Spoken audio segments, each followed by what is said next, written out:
देखा दरवाजे पर खड़े हैं, कोई आसन भी तो नहीं है, बैठाया भगवान को। केले की भी बात मिलती है, लेकिन यहां तो लिखा है कि कहा कि कुछ खाने के लिए दो चाची, बताओ भला। ये प्रेम की महत्ता है, जहां सबको खिलाने वाला आके मांग रहा है खाने के लिए। सुलभा ने कहा कुछ है तो नहीं। बटलोई को देखा तो साग का एक कण पत्ता, सबसे ऊंची प्रेम सगाई, सबसे ऊंची प्रेम सगाई, सबसे ऊंची प्रेम सगाई, सबसे प्रेम सगाई।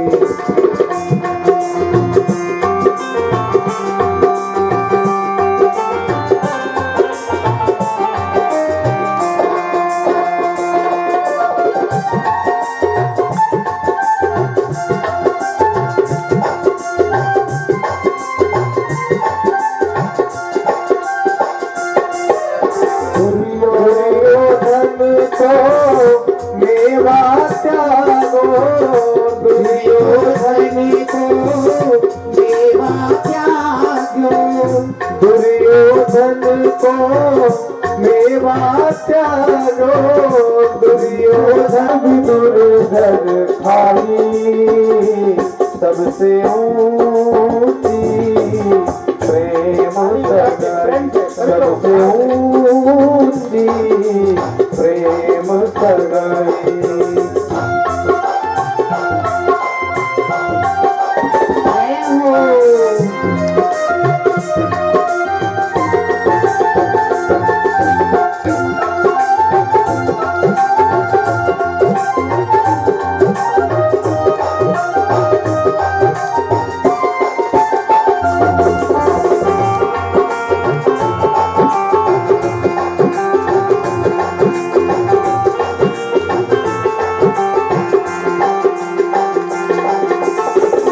झूठे फल सबरी के खाए, झूठे फल सबरी के खाए, झूठे फल सबरी के खाए, झूठे फल सबरी के खाए, सबसे ऊंची प्रेम सगाई, सबसे ऊंची प्रेम सगाई।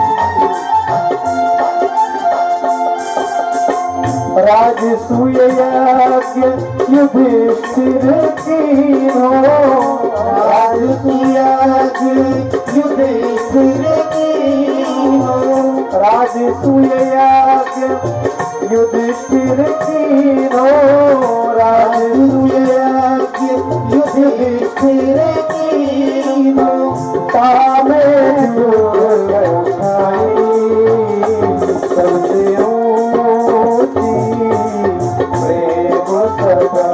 सबसे ऊंची प्रेम सगाई। प्रेम के बस अर्जुन रखवायो, प्रेम के बस अर्जुन रखवायो, प्रेम के बस अर्जुन रखवायो, प्रेम के बस अर्जुन रखवायो। भूल गए सकुराई, सबसे ऊंची प्रेम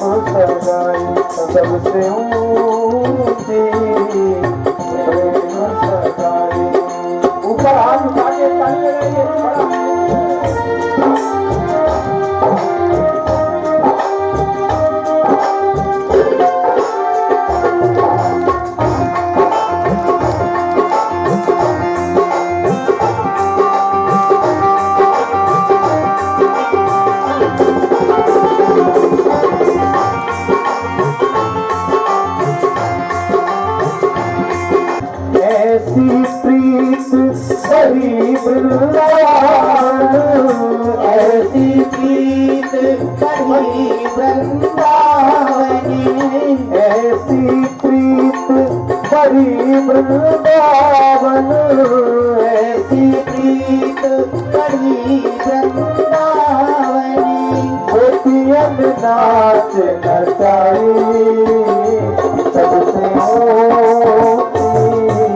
प्रेम सजाई, सबसे ऊंची प्रेम सजाई। सूरदास जी का भजन है। सूरदास जी को बोल रहे हैं, कोई सामान्य व्यक्ति तो नहीं। सूरदास जी कहते हैं, ओ सूर क्रूर इस लायक नहीं, सूर क्रूर इस लायक नहीं, सूर क्रूर यह लायक नहीं, सूर क्रूर लायक नहीं।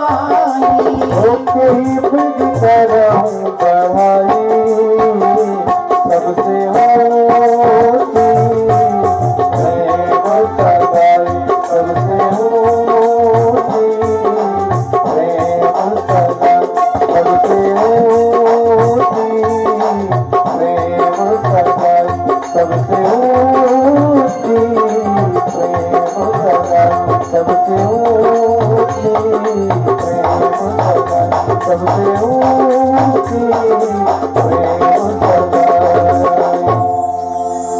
बोले प्रेम मूर्ति भगवान की। भगवान श्री कृष्ण चंद्र का स्वरूप प्रेममय है। प्रेम ही मानो प्रभु के रूप में यहाँ पूंजीभूत होकर के गोपियों के साथ नृत्य करता है। सूरदास जी कहते हैं, अपने आप को सूरदास जी क्रूर कह रहे हैं। क्रूर माने कठोर। सूर क्रूर यही लायक नहीं, कहीं भी करूं बड़ाई। मैं कैसे आपकी बड़ाई करूं, कैसे आपके बड़प्पन का बखान करूं, मैं तो किसी लायक नहीं हूं। थे और ये बिहारी जी का दर्शन करने के लिए रोज जाते थे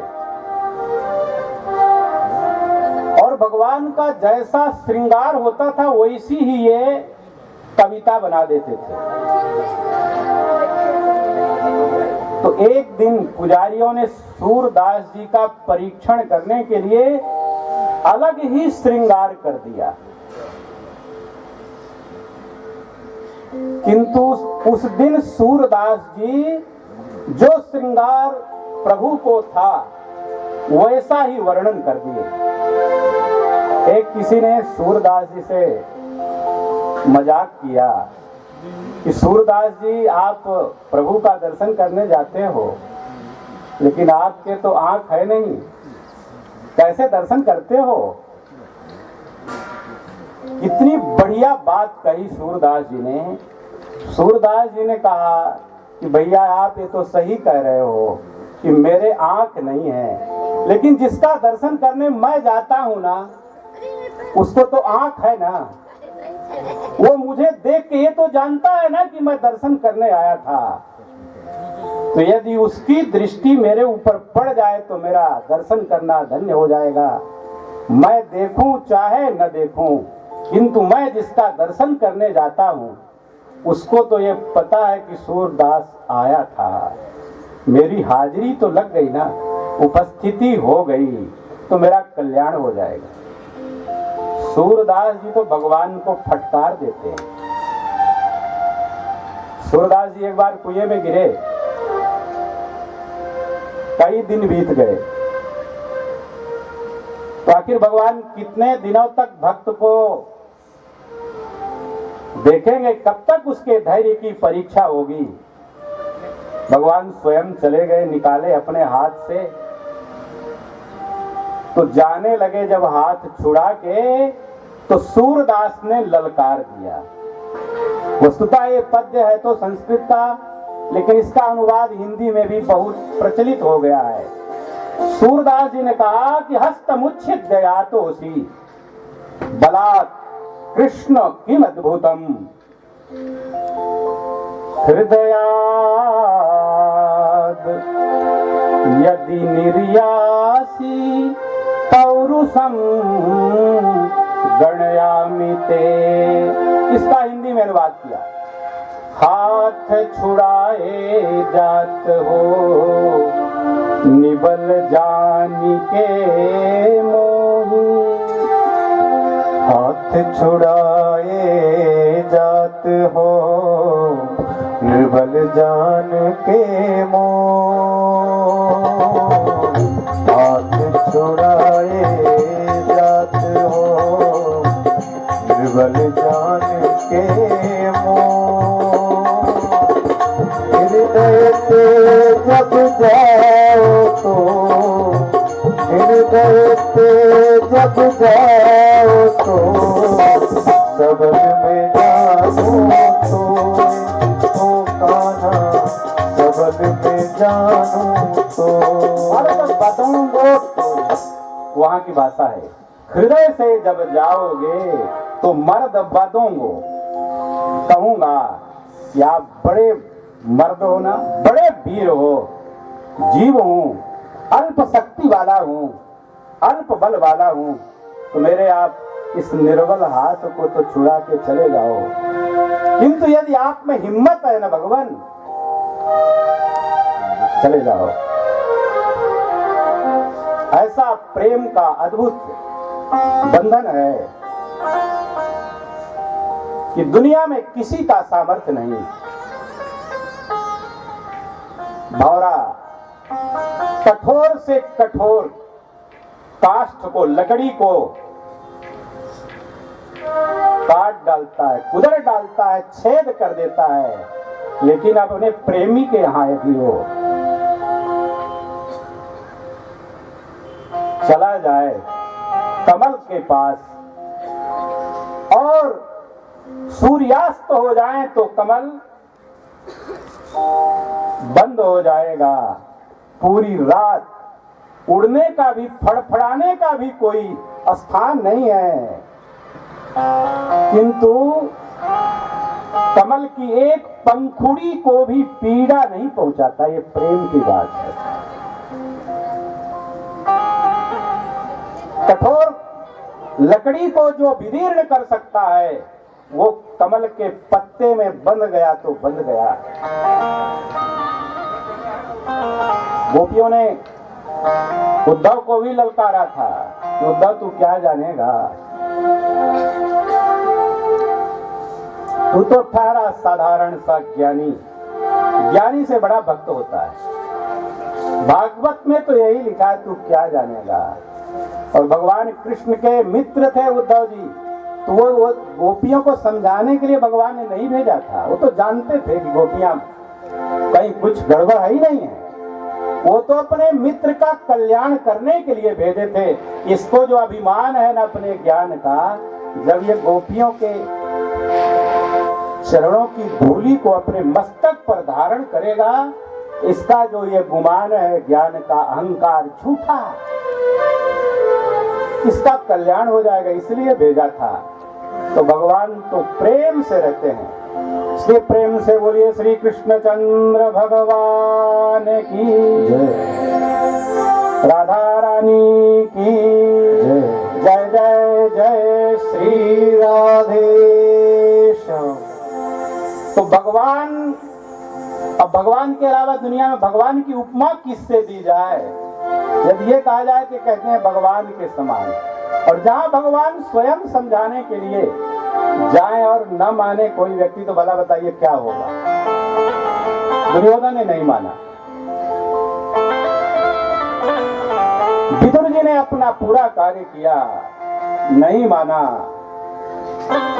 वो तो होना ही है। भगवान श्री कृष्णचंद्र कभी जीवन में झूठ नहीं बोले। तो आप कैसे कह सकते हैं? गोपियां तो कहते हैं कि ये झूठ का ही बना है, ये तो केवल झूठ ही बोलता है, ये क्या सत्य भी कहीं बोलता है क्या? लेकिन वेद कहते हैं कि भगवान कभी झूठ बोले ही नहीं, भगवान ने कभी पक्षपात नहीं किया। वो प्रेम की कुछ ऐसी बात है गोपियों को लगता है कि ये झूठ ही बोलता है, ऐसा है नहीं। वो तो यशोदा मैया को भी कहा गया कि वो भी कहेगी तू बहुत झूठ बोलता है, लेकिन उसकी जब व्याख्या हुई तो कहीं झूठ नहीं पकड़ाया, सत्य बात थी। आपको मैं भागवत की कथा का और महाभारत की कथा का थोड़ा सा अंतर बता दूं। परीक्षित जी का जब जन्म हुआ महाभारत के अनुसार, तो मरे हुए बालक के रूप में ये गर्भ से बाहर आए। सभी रानियां रोने लगी कि अब ये एकमात्र यही हमारे वंश को चलाने वाला था और ये भी मर गया। तो भगवान का स्मरण किए, भगवान तो आ गए। भगवान चाकर है। भगवान ने कहा है, भागवत में कहा है, हर जगह कहा है, अहम भक्त पराधीन स्वतंत्र एव द्विज, मैं भक्तों के अधीन हूँ। मेरा भक्त जैसा मुझे चाहे, कहे कि नाचो तो मैं नाचता रहता हूँ, जो कहता है वही मैं करता हूँ, मैं तो भक्तों के अधीन हूँ। भगवान को जब पुकारा रानियों तो भगवान आ गए, उनको बताया कि महाराज अब ये क्या होगा, ये बालक तो मरा हुआ जन्म ले लिया। तो भगवान अपने हाथ में जल लिए और प्रतिज्ञा किए। क्या प्रतिज्ञा किए? भगवान श्री कृष्णचंद्र परमानंद कंद ने अपने हाथ में जल लेके कहा, यदि मैंने महाभारत युद्ध में पक्षपात न किया हो तो उस पुण्य के बल पर यह बालक जीवित हो जाए। और वो बालक जीवित हो गए। ये महाभारत की कथा है। भगवान कभी झूठ नहीं बोले, किंतु वो ऐसी कुछ दृष्टि होती है ना, जैसे किसी माँ का बेटा बड़ा मोटा ताजा एकदम भीमसेन के समान हो जाए, लेकिन उसकी माँ को लगता है कि बड़ा दुर्बल है। झूठ बोलती है क्या माँ? वो कहेगी कि दूध नहीं पीता, वो एक किलो चाहे ले ले, लेकिन माँ कहेगी कि अरे दूध ही नहीं पीता, थोड़ा एक टानिक एक बोतल और पिला दो तो थोड़ा हो जाए।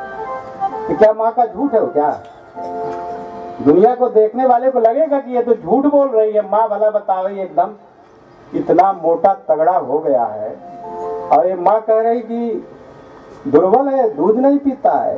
एकदम झूठ नहीं है, वो माँ की दृष्टि है।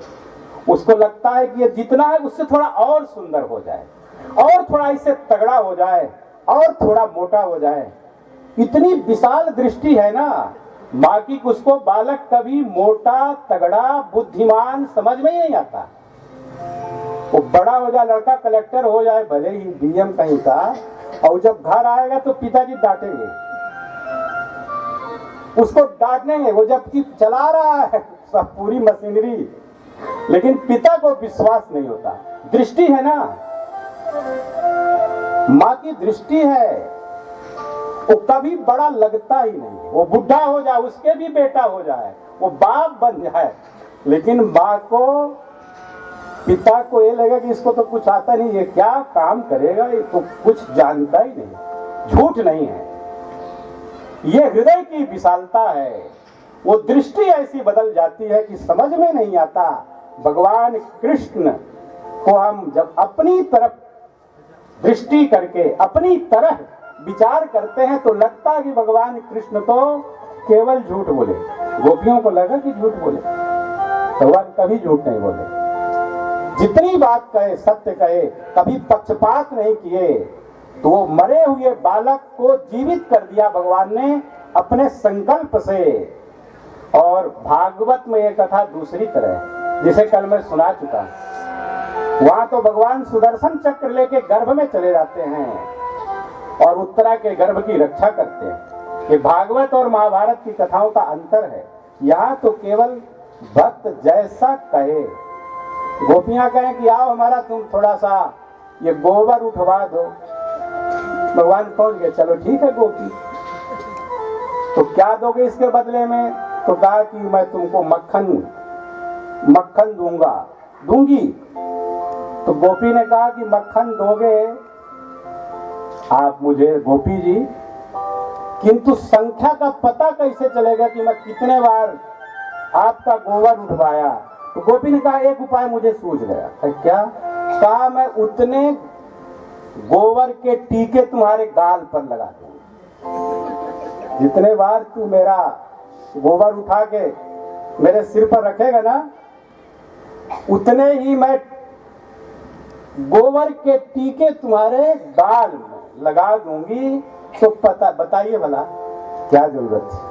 ईश्वर को क्या जरूरत है? जो आत्मा राम है, जिसका भजन करने वाले अमलात्मा परम हंस हो जाते हैं, उसको क्या जरूरत थी? लेकिन वो जरूरत थी।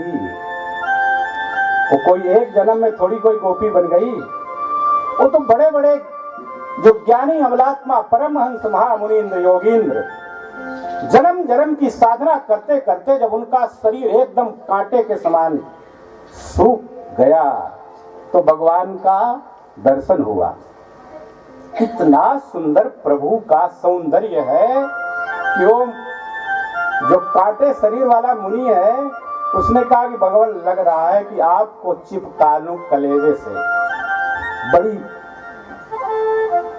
शांति मिलेगी। भगवान मुझे अपने आप से एक बार संस्पर्श का अवसर दे दो, कलेजे से मैं आपके एक बार लिपट जाऊं।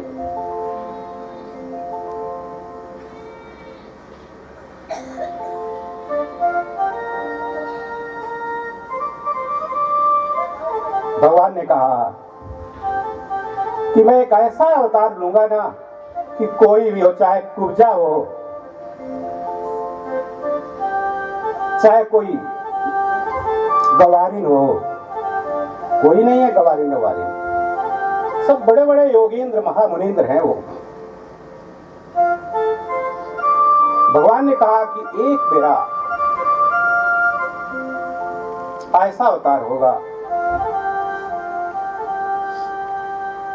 जहां मैं सबको गले लगा दूं।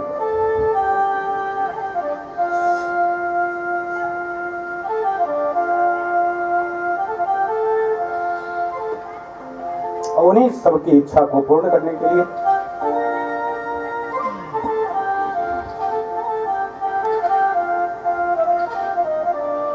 क्या क्या लीला नहीं किया।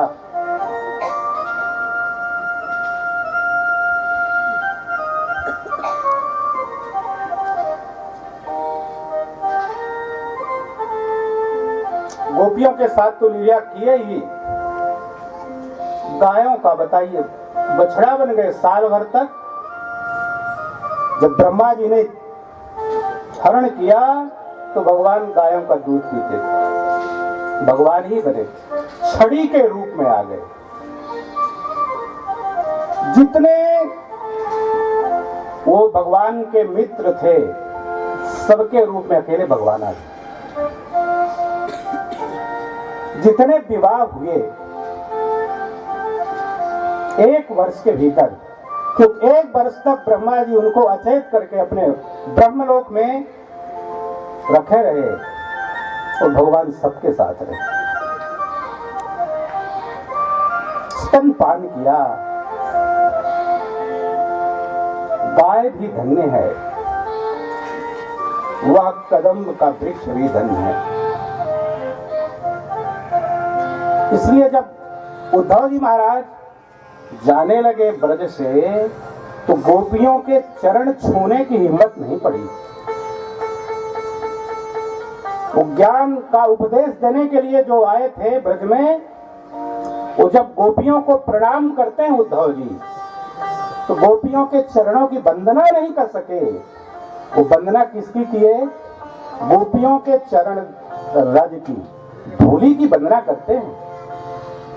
वंदे गोप ब्रजस्त्रीणाम पादरेणुम अभीक्षण सहा यासाम हरि कथोद्गीतम पुनाति भुवनत्रयम्।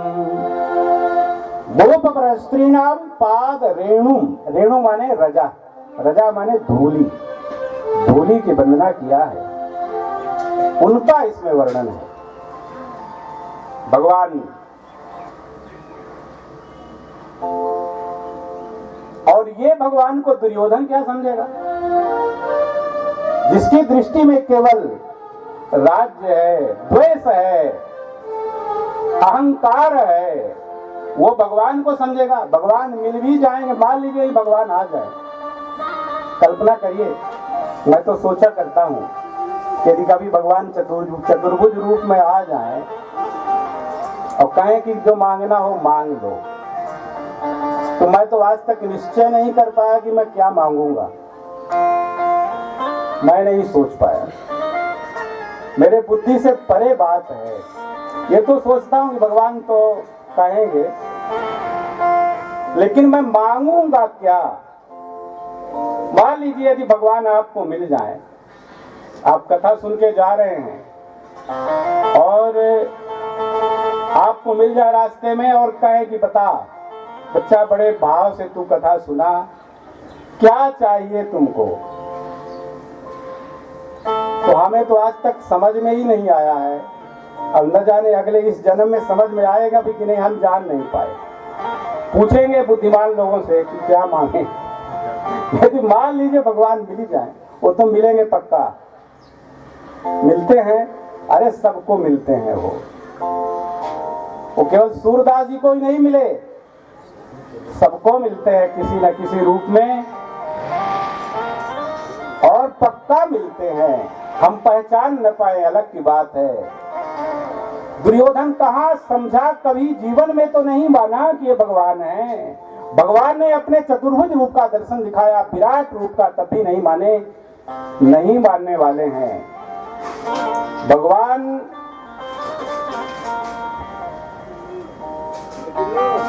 मिलते हैं और हमेशा मिलते हैं, एकदम निश्चित पक्का मिलते हैं, कोई इसमें झूठ नहीं है। ये जरूर है कि उनको हम किस रूप में स्वीकार करते हैं। उनको हम शत्रु मान जाए तो गाली देने लगे, मित्र मान जाए, क्या माने, मानना चाहिए। भगवान की मूर्ति की जो हम लोग पूजा करते हैं वो तो प्रतीक के रूप में करते हैं, भगवान तो सबके हृदय में रहते हैं। और यही परमहंस का लक्षण है।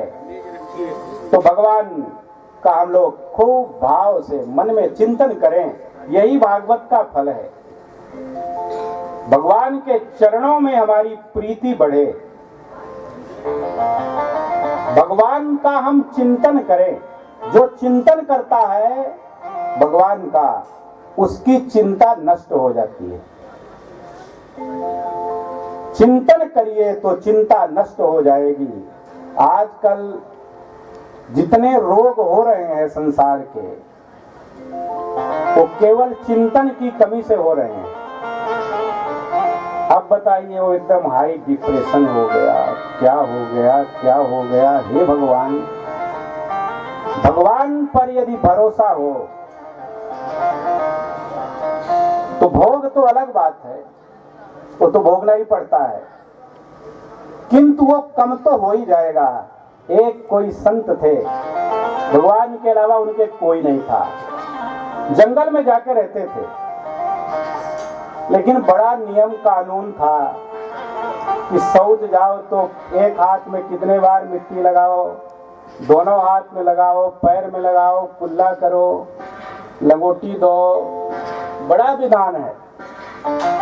तो उनको एक बार बीमारी हो गई, दस्त की, संग्रहणी रोग हो गया, बहुत ज्यादा दस्त होने लगी उनको। तो 2-4 बार तक तो अपना नियम कानून सही रहा, लेकिन जब लंगोटी ही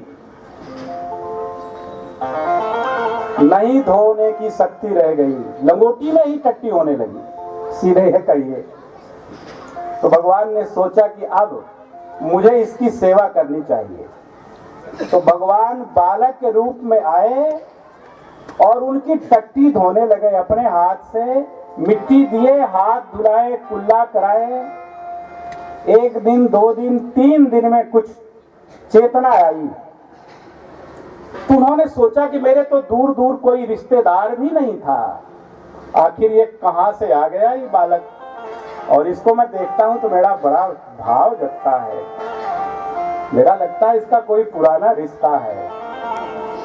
कोई संबंधी मिले ना अनजान में, आप जैसे कहीं जा रहे हैं रेलवे स्टेशन में ही, कोई यदि आपका संबंधी मिलेगा, आपने देखा नहीं है कभी, उसको जब आप देखेंगे तो लगेगा कि इसको कभी सुने उन्हें नहीं है, लगेगा अरे इसको तो कभी लगता है कि जानते हैं कि ऐसा नहीं है, लेकिन वो संबंध समझ में आता है। स्वभाव है ये मनुष्य का, ये जीव मात्र का स्वभाव है, अपनत्व होता है अपनों से, देख के ही लगने लगता है कि इसका हमारा कोई नहीं इस जन्म का, तो चलो पूर्व जन्म का ही रहा होगा। ये संत जी ने सोचा कि मेरे तो कोई रिश्तेदार भी नहीं था, कोई मुझे जानता भी नहीं था, तो आखिर ये बालक कहां से आ गया, तो समझ गए, तो लेट गए चरणों में। तो भगवान ने अपना चतुर्भुज रूप का दर्शन दिया। इन्होंने कहा कि भगवान आप धन्य हो, मेरी आप टट्टी होते हो, तो आप ये मेरा रोग ही काहे नहीं ठीक कर देते। साधारण बात है ना, भगवान के लिए कौन सी आश्चर्य की बात है कि रोग को ठीक करने, वो भी साधारण सा रोग। मेरे कोई एक परिचित व्यक्ति हैं, उनका डायलिसिस हुआ करता था 7 दिन में। उन्हें मुझे अभी कथा सुनाने जाना है, वृंदावन नहीं, द्वारिका जी में। अभी तो हम जाएंगे 21 मई से जगन्नाथ भगवान को कथा सुनाने, बहुत लोग जाने को तैयार हैं। तो वो जो वहाँ कथा के श्रोता रहेंगे द्वारिकापुरी में, वो 18 में है। तो उन्होंने मनौती मांगी कि मैं झंडा चढ़ाऊंगा, और झंडा चढ़ाने की बुकिंग होती है, 2 साल बाद नंबर आता है। और इनकी डायलिसिस और तेज हो गई। इन्होंने भगवान से कहा कि एक बार भगवान झंडा चढ़ जाए, इसके बाद मुझे जीने का नहीं।